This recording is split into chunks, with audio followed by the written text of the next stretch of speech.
하나님께 영광을 드립니다. 자, 오늘 아파트 세상에 대해서 한번 생각을 해보려고요. 아파트 세상. 먼저 서울을 한번 보죠. 서울이라고 하는 도시의 공식적인 시작은 1963년도에 행정구역이 시작됐어요. 1963년도에 서울이라고 하는 행정구역이 시작이 되었고, 당시 인구는 300만 명이었어요. 300만 명. 그것이 25년 후인 1988년도 우리 올림픽 할 때에 25년이 지난 그때 서울 인구가 1000만을 돌파했어요. 1000만, 그러니까 700만이 늘었어요. 그리고 올해 2014년에 그 1000만이 계속 비슷하게 유지되어 있는 그런 상태이죠. 서울이 급하게 이제 팽창이 되었죠. 팽창이 되면서 경제적인 기회가 있으니까 서울로 많이 이제 몰려오고 했어요. 그러면서 발생한 문제가 주택 문제예요. 주택. 사람이 많이 왔는데, 사람은 많은데 집이 없어요. 그래서 주택 문제가 발생되었고, 정부가 이제 주택 보급을 위해서 아파트라고 하는 것을 정책적으로 지어서 공급을 했어요. 그러면서 아파트가 많아지고 오늘까지 많아지게 되었죠. 아파트, 현재의 우리나라의 주택 보급률은 이제 100%가 넘었다고 하죠. 그러니까 누구나 다 집이 있는 상태가 되는 것이 이제 공식적인 그런 모습이에요. 그 중에서 아파트 보급률은 세계 최고예요. 전국적으로 따졌을 때 아파트 보급률 70%가 됐어요. 그리고 도시로 따지면 그게 더 높아요. 도시로 하면은 뭐 70% 넘게 80%까지 가까이 간다라고 이야기를 하죠. 그래서 원하든 원하지 않든 우리 주변은 아파트 세상 속에 푹 빠져 있는 것이죠. 좋고 나쁘고의 개념은 아니에요. 그냥 아파트가 우리 주변에 펼쳐져 있는 그런 세상에 살고 있다고 하는 것입니다.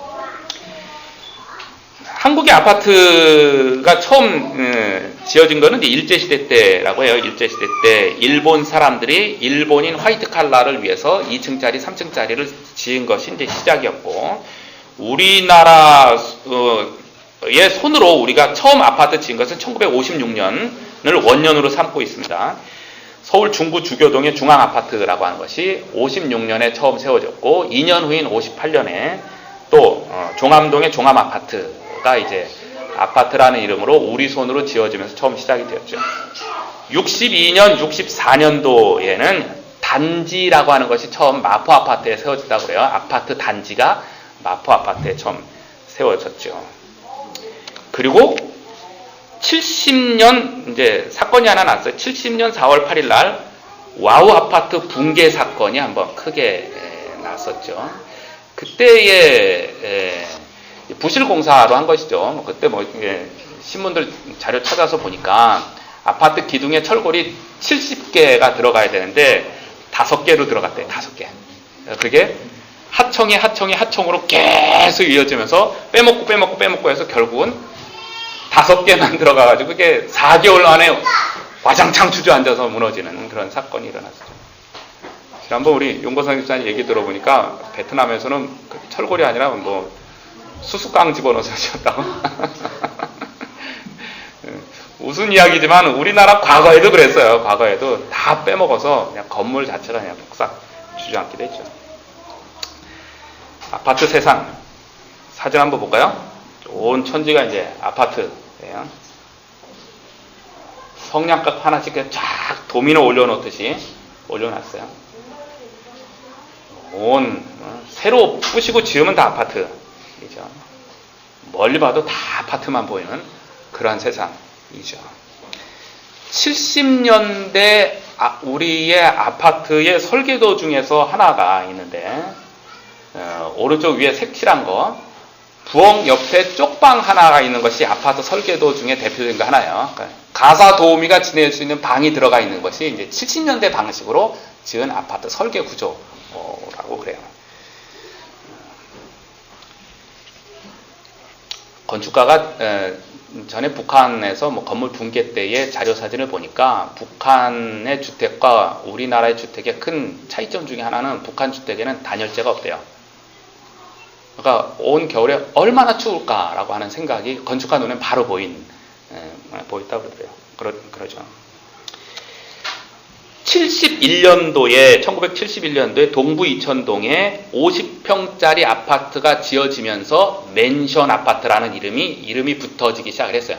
맨션은 거대한 집이라는 뜻인데, 이제 50평 이상의 아파트에는 맨션 아파트라는 것이 그때 들어오기 시작을 했죠. 외환위기 1997년도 이후서부터 우리의 아파트 문화가 조금 달라졌는데, 그때는 이제 호텔 같은 아파트라고 하는 개념이 들어와서 아파트의 이름에 캐슬, 팰리스 등등의 어려운 말들이 들어가기 시작을 했어요. 그러면서 아파트가 아주 고급화되고 이제 호텔같이 멋있어지기 시작을 했죠. 에피소드가 있는데, 유학생이 미국에 유학을 가서 학교에다 장학금을 신청했어요. 그리고 자기 이제 한국 주소를 썼는데 어느 동 어디에 롯데캐슬이라고 썼어요. 그랬더니 학교 당국에서 캐슬이 성이라고 하는 뜻이잖아요. 아니, 한국에서 성에 살면서 무슨 장학금을 신청하냐고 해서 캐슬 뗐어요. 실제로 있는 에피소드. 성에 살면서 무슨 장학금을, 당신 그렇게 돈이 많은데. 안 된 거야. 캔슬된 거야. 거꾸로 MBA 학위를 받기 위해서, MBA 이제 경영학 석사학위인데, 이제 돈이 좀 있어야 돼요. 거기 들어가기 위해서는. 근데 한국 주소에 무슨 맨션 아파트라고 썼어요. 그랬더니 그냥 합격이 된 거야. 맨션은 큰 집이거든요. 큰 집에 사는 그런 거. 이게 착각을 일으키는데 우리는 그냥 단어를 막 쓰는 것이죠. 70년대 아파트 문화가 이제 조금씩 보급됐을 때 에피소드도 있었어요.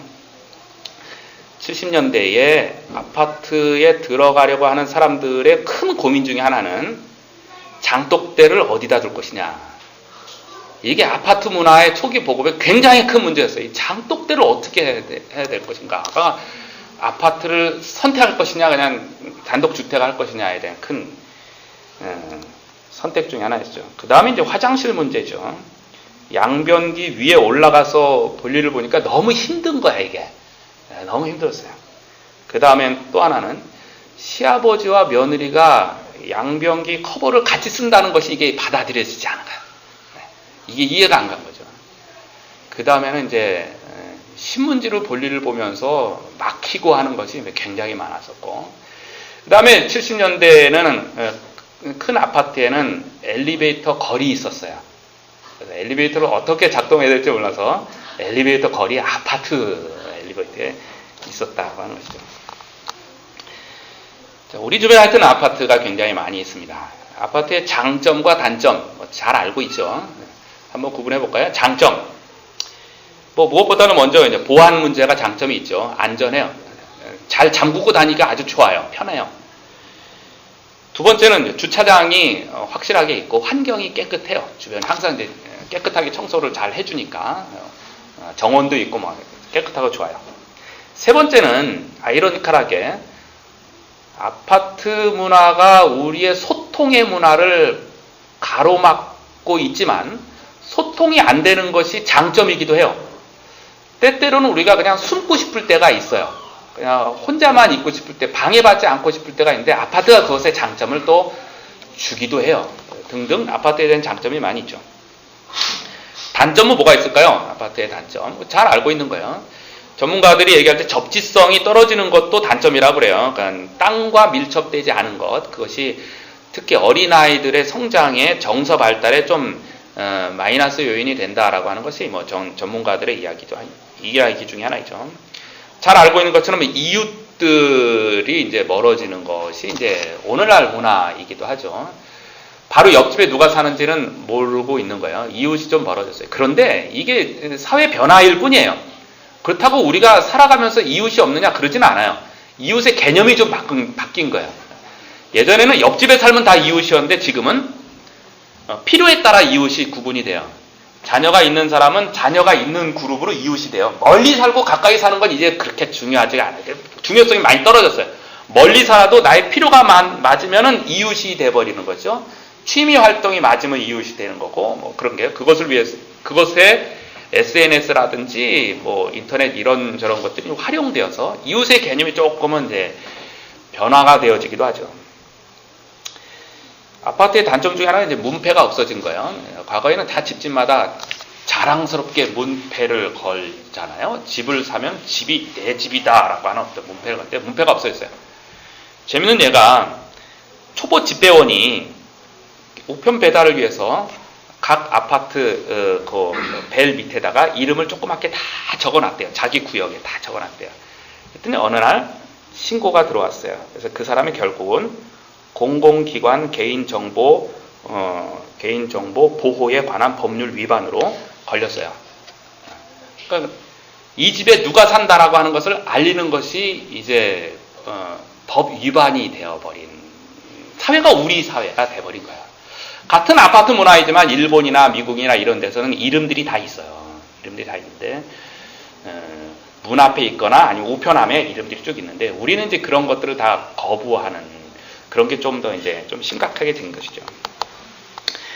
아파트 문화의 단점 중에 하나는 골목이 없어진 것이죠. 과거에는 골목이 있어서 마주치면 피할 수가 없어요. 그래서 동네 어른한테 인사 안 할 수가 없고 인사만 하면 또 어른이 물어보죠. 아버지는 뭐 요즘에 어떠시냐, 누구는 어떠냐 물어봐요. 그래서 반강제라고 해도 소통이 이루어지고 동네가 형성이 되는데 지금은 이제 그 골목이 없어졌어요. 골목의 역할을 해준다고 한다면 아파트에서는 엘리베이터인데 엘리베이터 타면 어떻습니까? 침묵을 하죠. 침묵을 하고 오히려 위험하지 않을까라고 두려워하기도 하는 것이 아파트가 저는 단점 중에 하나이죠. 그 다음에 층간소음 문제가 요즘에 또 많이 나오죠. 그 다음에 이런저런 단점들을 쭉 나열한 것 중에 제가 느끼는 가장 큰 단점이라고 보는 것은 마당이 없어졌다고 하는 부분이에요. 과거에 제가 이제 단독주택에 살았던 그 경험 때문인지 모르겠지만 앞마당, 아파트 단지에 있는 이렇게 정원이나 그런 거는 있지만 앞마당이 없어진 것이 가장 큰 차이점 중에 하나이지 않을까라는 생각도 해봤어요. 앞마당에서 이루어지는 많은 문화 이야기들이 조금 소홀해졌다. 그래서 그런지 건축 전문가들이 아파트를 설계할 때 마당 때문에 다음과 같은 설계를 하기도 해요. 꾸며본 거예요. 꾸며본 거. 그러니까 집도 있고 옆에 터서 앞마당도 만들어보고 이 그림을 가만 보니까 아파트가 두 채 있어야 되겠더라고. 하나는 집이고 하나는 옆에 마당으로 해야 되는 이렇게. 그 다음에 이제 이렇게 경사져서 이렇게 지는 그런 건 있더라고요. 경사져서 앞에 이렇게 만들어 놓은 그런 아파트들. 그러니까 끊임없이 고민들을 해보는 것이죠. 아파트의 장점을 살리면서 또 단점도 보완할 수 있는 어떤 그런 것들에 대한 고민들을 해갑니다. 한 건축학자한테 질문을 했어요. 당신이 할 수 있는 대로 모든 역량을 다 동원해서 집을 짓는다면 당신은 어떤 집을 짓고 싶으십니까? 건축학자한테 질문했어요. 당신은 어떤 집을 짓고 싶으세요? 그 건축학자는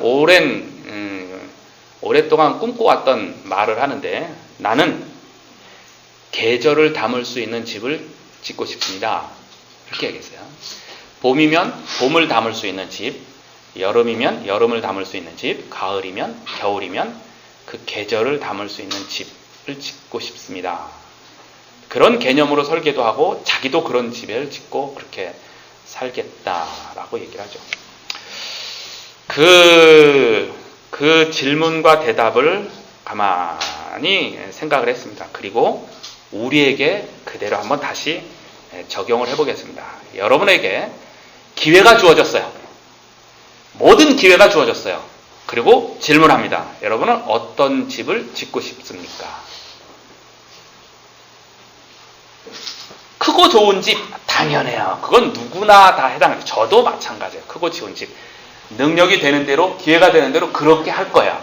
당연한 거예요. 그 다음에 거기에다 이제 플러스 알파 되는 게 직장인 중심이라면은 교통이 편한 곳으로 플러스 알파를 할 것이고 학부모라면은 학군과 아이들의 안전 문제가 좀 더 고려되는 곳으로 플러스 알파를 해서 집을 생각할 것이고, 노부모님 입장에서는 환경과 친인척들과 그런 것들을 플러스 알파로 해서 집을 생각하게 될 거예요. 그리고 누구나 다 크고 좋은 집은 다 원해요. 자, 여기에다가 플러스 알파 해서 내가 하나님의 백성이라면, 하나님의 자녀라면 어떤 집을 더 추구해 가야 할까? 라고 하는 게 오늘 고민해야 될 질문이에요. 하나님의 자녀가 아니라는, 하나님의 자녀라는 사실을 빼면 여기가 정답이에요. 여기까지가. 거기다 플러스 뭐 자기의 특성에 따라서 뭔가를 더 덧붙이면 되겠죠. 다 좋아요. 거기까지 다 해요. 다 하고. 이제 돌아와서 하나님의 백성으로서의 내가 어떤 집을 짓겠다라고 추구한다면 나는 어찌할까? 여러분 어떻게 하시겠습니까? 하나님의 백성으로서 이 질문을 받는다면 어떻게 대답하시겠습니까? 이 질문을 제가 제 스스로한테 던지고 그냥 바로 떠오른 답이 어렵지 않아요. 바로 다음과 같은 집이에요. 하나님이 계신 집, 하나님이 다스리시는 집, 하나님이 주인인 집. 현재 우리는 다 집에 살고 있어요. 어떤 형태든 다 집에 살고 있어요. 현재 내가 살고 있는 이 집을 보면서, 지금의 집이에요. 지금의 집을 보면서 하나님이 계시는 집인가? 하나님이 다스리는 집인가? 또 하나님께서 그렇게 하기를 꿈꾸며 추구하는 집으로 나는 생각하고 살고 있고 그것을 추구하고 있는가가 오늘 우리가 고민해야 될 그런 내용이죠. 하나님이 계신 집, 두 가지를 생각했어요. 첫 번째는 영원한 집이고 두 번째는 현재의 집이에요. 영원한 집, 하나님이 계신 집, 영원한 집. 결국은 우리가 이 세상, 우리의 목숨이 다해서 이 세상을 떠나거나 그 전에 우리 예수님께서 오신다면 이 세상인 집은 이제 떠나게 되죠. 이 세상의 집은 떠나요. 그리고 결국은 영원한 집, 천국 자체가 우리의 집이에요. 영원한 집. 그곳에는 눈물도 없고 고통도 없고 슬픔도 없고 어려움도 없는 평강으로만 가득한 집이 우리의 소망이며 우리의 꿈입니다. 결국은 우리가 그곳에서 영원을 살아가게 돼요. 영원을 살아가게 돼요. 그것이 우리가 바라보는 궁극적인 천국, 우리의 집, 영원한 집이지요. 요한복음 14장 1절서부터 보면 예수님께서 다음과 같은 말씀하셨어요. 너희는 마음에 근심하지 말라. 하나님을 믿으니 또 나를 믿으라. 내 아버지 집에 거할 곳이 많도다. 그렇지 않으면 너희에게 일렀으리라. 내가 너희를 위하여 거처를 예비하러 가노니 가서 너희를 위하여 거처를 예비하면 내가 다시 와서 너희를 내게로 영접하여 나 있는 곳에 너희도 있게 하리라. 예수님께서 우리를 위한 거처를 예비하러 가셨다가 오신다고 하셨어요. 그 천국 자체가 우리의 영원한 집이죠. 그래서 그곳을 바라보면서 위로를 받고 소망을 갖고 인내하며 기쁨으로 그렇게 살아가게 됩니다. 유난히 우리나라 사람은 집 소유에 대한 애착이 커요. 비교적 다른 나라보다 굉장히 커요. 그래서 일단 소유를 한다라고 하는 개념 때문에 나온 제도가 전세제도가 나오죠. 일단 소유는 내가 하고 능력이 안 되니까 살지 않고 전세를 주는 이런 개념이에요. 소유 자체를 하고 싶어하는 그런 개념이 많았어요.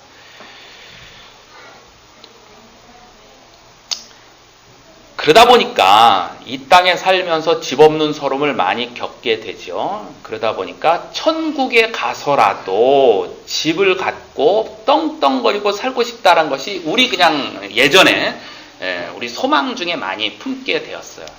그러나 재밌는 일들이 많이 당시에 예전에 많이 일어났는데 뭐냐면 어떤 사람이 꿈을 꾸거나 환상을 갖거나 어떤 신비스러운 체험을 해가면서 내가 어느 날 천국에 갔다 왔습니다 라고 얘기하는 사람들이 과거에 종종 있었어요.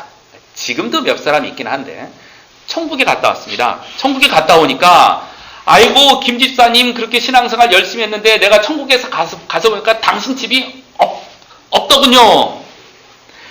아이고 목사님께서 그렇게 열심히 기도하고 말씀도 선포하고 예배도 잘 드리고 하는데 내가 천국에 가서 보니까 목사님 집이 10평짜리밖에 안 되더군요. 이런 이야기들이 종종 있었어요. 그러면은 뭐 온 교회가 난리가 났어요. 난리가 났어요. 6.25 때 난리가 아니야. 온 교회가 난리가 난 거야. 난리가 났어요. 그래서 사람들이 그 이야기를 듣고 회개를 합니다. 회개해서 복음도 전하고 또 섬기고 대접하고 해서 뭐 그렇게 됐다는 그런 이야기들이 많이 과거에 정말 많았어요. 코미디입니다. 이제서부터 천국에 갔다 왔다는 것이 코미디고 천국에 가보니까 누구는 100평짜리 누구는 10평짜리 누구는 뭐 200평짜리 그래서 100평짜리에 사는 사람은 하인도 부리고 떵떵거리고 살고 10평짜리에 살면 거기서도 가난하게 살고 그것도 코미디고 천국에 갔는데 빈부격차가 있고 그것 때문에 고민하는 사람이 있으면 그게 천국입니까? 그런 것은 천국이 아니죠. 그것 때문에 그 이야기 듣고 와가지고 회개해서 복음 전파하고 또 성실하게 살고 정직하게 살고 결과는 좋게 나왔을런지 모르지만 그것 때문에 그렇게 했다면 이것도 코미디야. 전체가 다 코미디야. 집에 대한 소유, 집에 대한 애착이 만들어낸 재미있는 이야기이죠.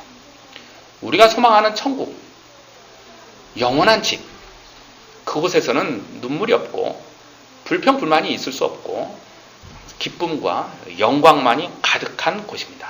그것을 바라보며 우리가 인내하며 소망하며 살아가게 되죠. 영원한 집을 우리가 소망합니다. 두 번째, 현재의 집. 여기서부터 우리가 이제 심각하게 고민을 좀 해보는 것이죠. 현재 우리 집. 지금 내가 살고 있는 이 집이 하나님의 집인가? 하나님이 다스리는 집인가? 하나님이 살고 계시는 집인가? 이것이 우리가 고민하고 추구해 가야 될, 그리고 앞으로 우리 집도 그래야 되는가? 기회가 돼서 정말 100평짜리 집을 지을 수 있고 자연이 숨쉬고 있고 계절을 담을 수 있는 집이든 아니든 지금 10평짜리 집이든 100평짜리 집이든 그것과 상관없이 우리가 그리스도인으로서 생각해야 될 하나님이 계시는 집인가? 지금 집이 그런가? 앞으로도 내가 꿈꾸는 집이 그런가?에 대한 고민을 하는 거예요. 현재의 집은 어떤가? 현재의 집. 첫 번째, 현재의 집. 내 집은 만민이 기도하는 집이라. 그 예수님께서 말씀하셨어요. 마가복음 11장 17절에 내 집은 만민이 기도하는 집이다. 지금 현재 내가 살고 있는 집이 만민이 기도하는 집인가? 그러면 하나님이 계시는 집이에요. 그러나 지금 내가 살고 있는 집이 10평짜리든 100평짜리든 상관없이 이 말씀과 거리가 멀다면 우리는 많이 생각을 해야 돼요. 우리가 추구하고자 내가 꿈꾸는 진짜 집은 어떤 것일까? 이죠. 70년대 막 우리나라가 부해지고 아파트가 커지고 이럴 때에 아파트를 꾸미는 유행이 있어요. 지금까지도 있는데 아파트 거실 중에 가장 좋은 자리는 텔레비전이 자리하고 있고 또 양옆으로는 술병들 모음이 쫙 있고 그 옆에는 골프 채들의 모음이 쫙 있고 그 옆에는 이게 이제 예전서부터의 갑자기 부자가 된 사람들이 아파트를 어떻게 꾸며야 될지 모르는 가운데에 중구난방식으로 꾸며놓은 그거예요. 그 모든 것들이 연결점이 하나도 없어요. 연결점이 하나도 없는데 그냥 그렇게 하는 것이 꾸미는 것인 줄 알고 이제 문화가 이렇게 되어 왔었던 거죠. 우리가 정말로 하나님의 백성으로서의 우리의 삶에 대한 철학을 깊이 고민하고 그것에 대해서 실천 의지를 발휘하지 않으면 나의 삶의 철학과 실제 생활은 엇그러져요. 굉장히 멀리 떨어져 있게 되죠. 내 집은 만민이 기도하는 집이라. 우리 집에 기도가 일어나고 내 집은 만민이 찬양하는 집이라. 우리 집에 찬양이 일어나고 내 집은 만민이 예배하는 집이라. 우리 집에 예배가 일어나고 내 집에 만민이 말씀을 보는 집이라. 말씀 묵상이 일어날 때 이것이 우리가 궁극적으로 추구해야 할 우리의 집, 하나님의 백성의 집이다 하는 것이죠.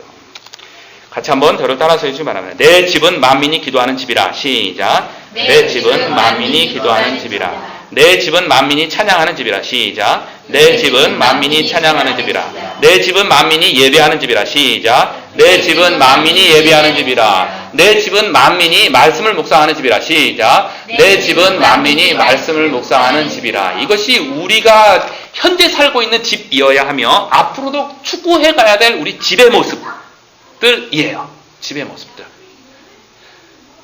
그렇다고 집을 구할 수 있는데 안 구하고 뭐 그런 개념을 얘기하는 거 아니에요.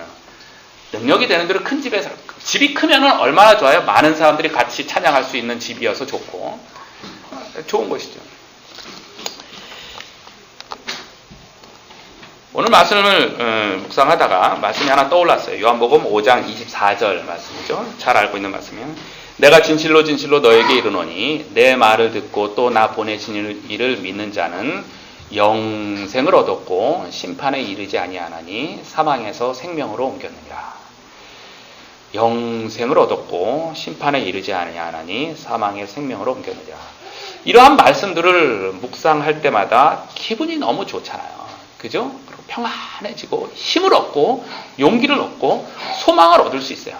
이러한 말씀들이 집안에서 선포되어지고 다 같이 이러한 말씀들을 묵상하고 같이 이야기 나누고 또 가족들이 다 손잡고 기도하고 또 찬양하고 이런 것들을 꿈꾸는 것이 사실상 우리 그리스도인들이 추구해 가야 될 궁극적인 목표의 집에 대한 모습이죠. 오늘 이 말씀을 테이크 아웃 해갈 수 있는 호사를 누리도록 여러분들에게 기회를 드리겠습니다. 가져갈 수 있는 호사를 누리도록 같이 한번 저를 따라서 해주시기 바랍니다. 내가 진실로 진실로 너에게 이르노니 내 말을 듣고 또 나 보내신 이를 믿는 자는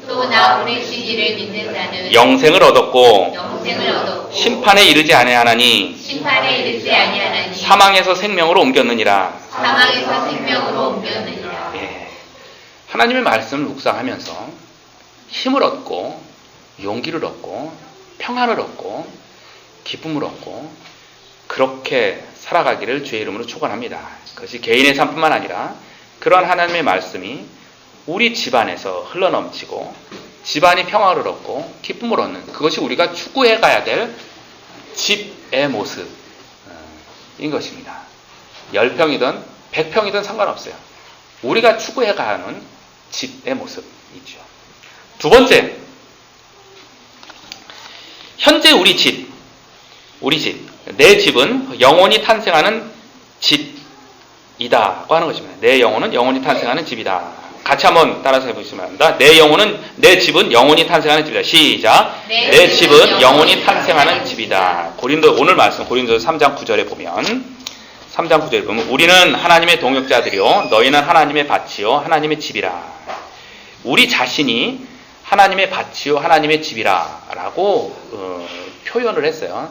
하나님의 밭이다 라고 하는 것에 대해서 조금 더 자세하게 표현한 것이 그 위에 있는 것이죠. 사도 바울은 심고 아볼로는 물을 주되 정작 기르는 분은 하나님이 그 밭에서 나무를 키우고 열매를 맺도록 하나님이 기르십니다. 우리는 그 밭의 역할을 합니다. 그 다음은 우리는 집입니다. 우리 집. 10절 이하서부터 우리는 집입니다. 예수님이 기초가 되고 그 위에 우리가 어떤 사람은 기둥의 역할, 어떤 사람은 지붕의 역할, 어떤 사람은 계단의 역할, 어떤 사람은 마루의 역할, 어떤 사람은 이렇게 해서 집이 마치 세워지는 것과 같은 모습으로 우리 자신이 집이다라고 이야기를 했어요. 여러분 한번 가만히 생각을 해보세요. 현재 내가 살고 있는 이 집에서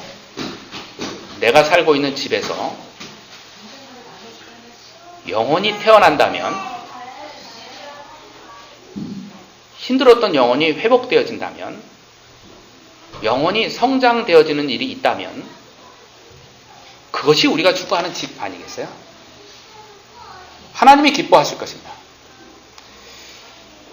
정말 이러한 그리스도인으로서 생각을 적극적으로 하지 않으면 현재 우리가 살고 있는 집은 좀 더 심하게 표현하면 밥만 먹는 식당일 수도 있어요. 잠만 자고 가는 하숙집일 수 있어요. 좀 더 악하게 표현하면 술집으로 변할 수도 있고 노름집으로도 변할 수 있어요.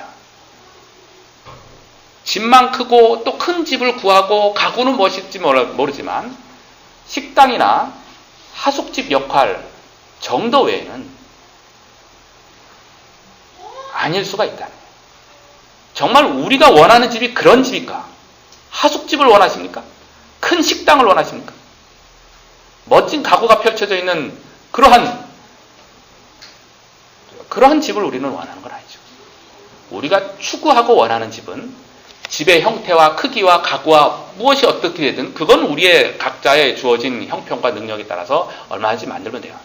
정말 우리가 추구하고자 하는 것은 내가 살고 있는 이 집에서 영원히 태어나기를 원하는 거예요. 현재 내가 살고 있는 이 집에서 영원히 회복되어지는데 이 집이 활용되어지길 원하는 거예요. 그것이 하나님이 원하시는 우리 집이에요. 하나님이 원하시는 거예요. 우리는 하나님 우리 10평짜리밖에 안 돼요. 50평짜리 집에 살기를 원합니다. 하나님 50평짜리 집을 주세요 하고 밤새도록 기도해보세요. 하나님은 그거에 관심이 없어요. 10평짜리에 살건 50평짜리, 100평짜리 하나님의 관심은 거기에 없어요. 하나님의 관심은 너의 집에서 어떤 삶을 살고 있느냐. 영원히 태어나는 일이 너희 집에서 있었느냐. 식당밖에 더 되느냐. 하숙집밖에 더 되느냐. 하나님의 관점에서 보면 우리는 집에 대해서 무엇을 추구하느냐. 무엇을 추구하느냐. 하나님은 전세 살아요. 월세 살아요. 내 집을 갖고 싶습니다. 그건 내가 원하는 거예요. 하나님이 원하는 게 정말 그걸까요? 그러지 않아요. 하나님이 원하는 건 그 집에 하나님의 숨결이 있기를 원하는 거예요. 자연의 숨결, 그 자연을 만드신 하나님의 손길이 있기를 원하는 거예요. 그것을 위해서 우리 집이 활용되어질 때 그게 하나님의 집이에요. 그게 하나님의 집이에요.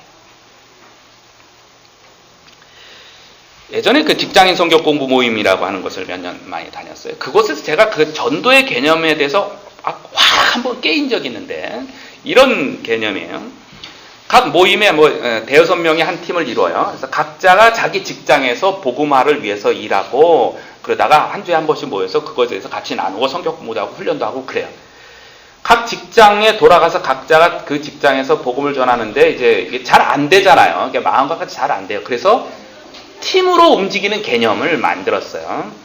한 사람이 A라고 하는 사람이 자기 직장에 가가지고 직장 동료들을 강당 같은데 한 대 이렇게 모으도록 해요. 그리고 그것을 위에 사람 그 책임자한테 허락을 받아요. 그래서 어느 날 좀 일찍 끝난다든지 그럴 때 강당에 직원들을 다 모아놓고 우리가 알고 있는 한 팀이 와서 재미있는 공연을 한번 하겠습니다. 라고 허락을 받아요. 그럼 우리가 정말 공연을 준비를 해요. 연극을 준비하든 노래를 준비하든 뭘 준비하든 재미있게 보여줄 수 있는 것을 준비해요. 의외로 많은 사람들이 문화적 혜택을 잘 못 받아요. 갈수록 그것이 많아지긴 하지만 직장 안에서 무엇인가 재밌게 하는 것을 재밌게 봐요. 그러다가 마지막에는 이제 노골적으로 얘기하죠. 우리는 무엇 때문에 왔습니다. 하나님에 대해서 예수님에 대해서 알려주기 위해서 왔습니다. 지금서부터 15분 내지 20분만 시간을 더 주시면 좋겠습니다. 그러면 이제 한 3, 40분 동안 쭉 재밌는 공연 보다가 역시 교회에서 왔구나 하고선 뒤에 사람 몇 명 그냥 가버려요. 그리고 얼떨결에 그냥 준비된 사람이 1대1로 앉아있는 사람 옆에 다 앉습니다. 이미 복음 전할 준비는 다 돼 있는 사람이에요. 다 앉아서 그 자리에서 바로 복음 전도지 가지고 예수님을 믿으십시오 라고 이야기를 해요. 그러면 그 중에서 한 서너 명이 정말로 믿게 돼요. 그래서 처음에 그 사람과 서너 명이 믿는 사람이 합쳐서 거기서부터 신우회가 형성이 되고 거기서부터 이제 다시 직장의 어떤 기독교 모임이 형성이 됩니다. 그런 것을 한 두어 번 했어요. 저 스스로도 깜짝 놀랐어요. 이게 되는구나 라고 하는 거예요. 되는구나. 혼자서 잘 안 되잖아요. 우리가 가족 전도, 친척 전도, 특별히 가까운 사람일수록 이게 혼자 잘 안 돼요. 그렇다고 기도 제목만 갖고 기도만 하고 가만히 있고 하나님이 알아서 해주십시오. 그럴 수는 없어요. 우리가 너무 소극적으로 하고 있지 않나요?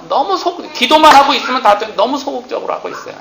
이제 우리가 만나교회라고 하는 공동체가 있다면 이것을 적극 활용해서 좀 더 적극적으로 해야 되고 그것에 우리 집이 활용되어야 되겠다라고 하는 그것이죠. 기회는 굉장히 많아요. 생각해보니까 굉장히 많아요. 직장을 옮겼습니까? 옮기는 기회. 결혼을 했습니까? 결혼의 기회. 출산했습니까? 입학했습니까? 졸업했습니까? 이사를 갔습니까? 누가 아픕니까? 병원에 갔습니까? 누가 어쩝니까? 모든 우리 일상생활의 기회를 갖고 그 기회를 활용해서 우리 집이 영혼이 태어나고 회복되고 성장되는데 사용되어지도록 내어놓는 거예요. 이런저런 생각을 하다가 한 가지 예를 한번 들어보겠습니다. 우리 모두는 생일이 있어요. 생일. 여러분 지금부터 생일에 대해서 한번 초점을 맞춰보세요. 생일. 내가 이 땅에 태어난 날, 현재 나의 집에서 영혼이 태어난다면, 영혼이 회복되어진다면, 영혼이 성장된다면 이것처럼 영광스러운 일이 어디 있겠어요? 생일을 앞두고 지금서부터 기도하십시오. 기도하셔서 내 주변에 예수님을 잘 모르는 사람 또는 예수님을 알지만 굉장히 힘들어하는 사람을 생일 파티에 초대하세요. 초대하고 본인이 직접 그를 위해서 기도하고 그에게 도움말을 줘도 좋고, 또 한 가지는 목사를 활용하세요. 목사 뒀다 뭐 할게요. 목사님은 예배당에서나 만나는 사람 아니잖아요. 활용을 하세요. 그때 초대를 해서 같이 예배드리게끔, 그러니까 생일 파티에 앉아서 예배드리는데 나 예배드리기 싫다고 생일 파티 자체를 박차고 나갈 사람은 별로 없겠죠. 그죠? 그런 면에서 하나님과의 접촉점을 만들어주는 것이 내 생일날 일어난다면 얼마나 하나님께 영광이겠어요. 생일뿐만 아니라 아까 얘기한 대로 이사 가고 뭐하고 하는 기회를 다 활용할 수가 있는데, 예를 하나 드는 거예요. 생일을 하나 염두에 두세요. 내 생일날은 내가 태어난 날이기도 하지만 이 생일의 기념일날 다른 영혼이 태어나고 다른 영혼이 회복되어지는 기가 막힌 일이 일어나기를 원합니다. 생일이 남아있는 그날을 기억하며 기도하며 준비해 갈 때, 그리고 그것을 위해서 우리 집이 활용되어진다면 그 집이 바로 하나님의 집이에요. 그 집이 하나님이 계신 집이에요. 그 집이 하나님이 다스리는 집이에요. 우리가 정말 추구하고자 하는 집, 이 땅의 집은 그런 집입니다. 그래서 우리가 아까 읽었던 요한복음 5장 24절, 영생을 얻었고 심판에 이르지 아니하나니 사망에서 생명으로 옮겼느니라 라고 내가 묵상하고 즐거워하고 행복했던 그 말씀이 다른 사람에게도 우리 집에서 전달되어질 수 있도록 해야 되겠죠. 그것을 위해서 나 혼자가 좀 힘들어 우리한테 다 부탁하는 거야. 두어 명, 우리 교회 중에서 가까운 사람 두어 명에서 당신들 두 사람이서 내 생일날 특송 하나 준비해 주십시오. 얼마나 좋아요. 생일날 특송을 준비해서 누군가 해준다면 얼마나 좋아요. 목사님 오셔도 이때는 이렇게 한 5분, 10분 정도 이렇게 설교를 해줄 때 안 믿는 사람이 있으니까 그를 위해서 기도해 주면 잘해요. 얼마나 좋아요. 그런 작전을 펼치고 부탁하면 여러분 안 들어주겠어요? 다 들어줄 수 있잖아요. 힘을 합쳐서 영혼을 위해서 나아갈 때에 아름다운 하나님의 나라가 우리 가정에, 우리 집에서 이루어질 줄로 믿습니다. 말씀을 정리하겠습니다. 우리 주변에 온통 아파트가 많이 있어요. 아파트 세상이에요. 갈수록 아파트가 더 견고해질 거예요.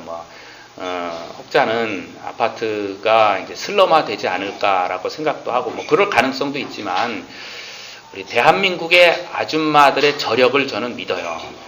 슬럼화 되도록 아줌마들이 놔두질 않아요. 어떻게 하든지 그걸 가꾸고 만들어서 값어치 떨어지지 않게 하는 것이 우리 대한민국 아줌마들의 특징이에요. 그래서 굉장히 오래 갈 거예요. 오래 가고. 어쨌든 작은 집이든 큰 집이든 우린 집에 살게 되고, 그런데 우리가 추구해야 될, 하나님의 백성으로서 추구해야 될 집에 대한 것은, 첫 번째는 기도하는 집입니다. 예배하는 집입니다. 찬양하는 집입니다. 그 다음에는 우리 집에서 영혼이 태어나며 또 회복되어지며 성장하는 일들이 일어나기를 우리가 추구하는 집의 모습이에요. 이것을 위해서 기도하고 계획을 세우고 추진해 갈 때 성령 충만은 그때 일어난다고 저는 믿어요. 가만히 앉아서 아무것도 안 할 때 성령 충만은 일어나지 않아요. 성령 충만은 이렇게 하겠습니다. 나설 때 성령 충만이 일어나는 우리 집이 될 줄로 믿습니다. 다 같이 한번 저를 다시 한번 따라서 해주기 바랍니다. 내 집은 만민이 기도하는 집이라. 시작. 내 집은 만민이 기도하는 집이라. 내 집은 영원히 탄생하는 집이라. 시작. 내 집은 영원히 탄생하는 집이라. 아멘. 지금 우리의 집이 그래야 해야 되고 앞으로 우리의 꿈꾸는 집이 또 그래야 해야 된다는 것을 믿는 믿음으로 같이 한번 이 말씀을 기억하면서 한 1분 정도 합심해서 기도하는 시간 갖도록 하겠습니다. 기도하겠습니다.